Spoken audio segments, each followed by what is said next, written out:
बिरथा लहस धरे मरघट में और रोई रही तारा नारी।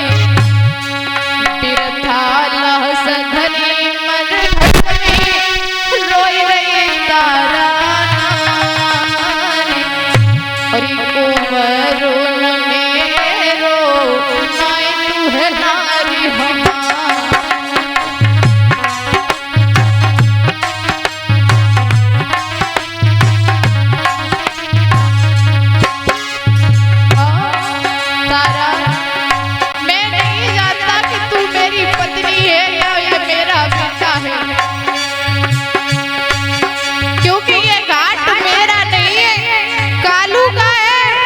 रो करके बोले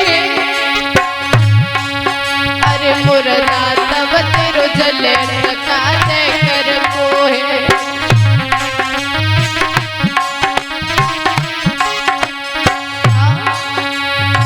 कालू को है घाट नाई मेरे घर को है।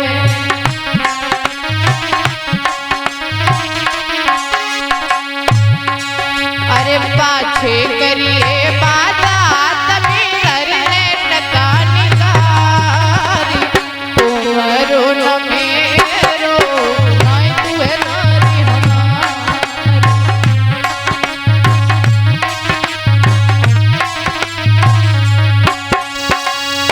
जवाब दिया है मुझे कर का टका चाहिए। रानी ने मना किया मेरे पास कुछ नहीं है, आप लगा दीजिए दाग। हरिश्चंद्र कहने लगे क्षमा चाहते हैं रानी, याद करो वो दिन जब आपने हमसे ये कहा था कि ये कालू का तुम्हारे हाथ में मैत्र का घड़ा है, हमारे हाथ में ब्राह्मण का घड़ा है। उस वक्त तुम्हारा धर्म देख रहा था, आज हमारा धर्म देख रहा है। बिना कर टका लिए हम तुम्हारा मर्दा नहीं जलाएंगे। रानी तारा ने कहा महाराज एक काम कीजिए, आपको जो मेरे शरीर पर दिख रहा हो आप वो ले लीजिए हमसे।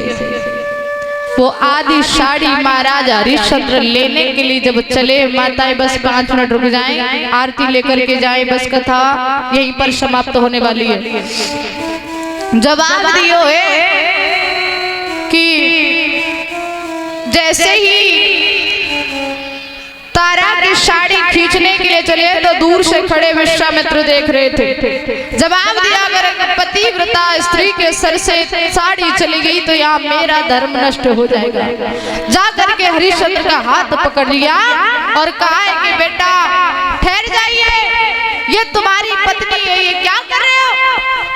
हरिश्चंद्र कहने लगे महाराज कौन है आप? बोले हम विश्वामित्र हैं। अब तक तुम्हारी परीक्षा चल रही थी। जैसे ये कहा कि अब तक तुम्हारी परीक्षा चल रही थी तो जवाब दिया है महाराज इतनी बड़ी परीक्षा, हमारा बेटा मरा पड़ा है। बोले सर्प बनकर के मैंने काटा था, नाम लीजिए, बेटा तुम्हारा उठ करके खड़ा हो जाएगा। जैसे ही रोहितास का नाम लिया बेटा उठ करके खड़ा हो गया और जैसे ही उठ करके खड़ा हुआ जवाब दिया है विश्वामित्र ने कि बेटा आप हमसे कुछ मांग लीजिए। हरिश्चंद्र कहने लगे मुझे कुछ नहीं चाहिए।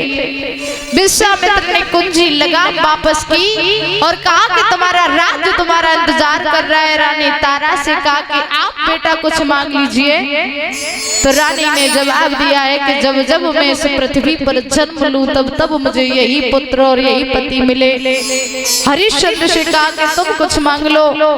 तो जवाब दिया है महाराज अगर आप मुझे देना चाहते हो तो इतना दीजिए, साईं इतना दीजिए जामे कुटुंब समाए, मैं भी भूखा ना रहूं कोई साधु न भूखो जाए।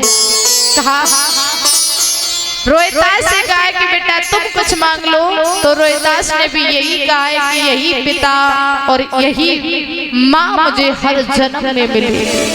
आज लौट करके तीनों प्राणी अयोध्या में आए हैं।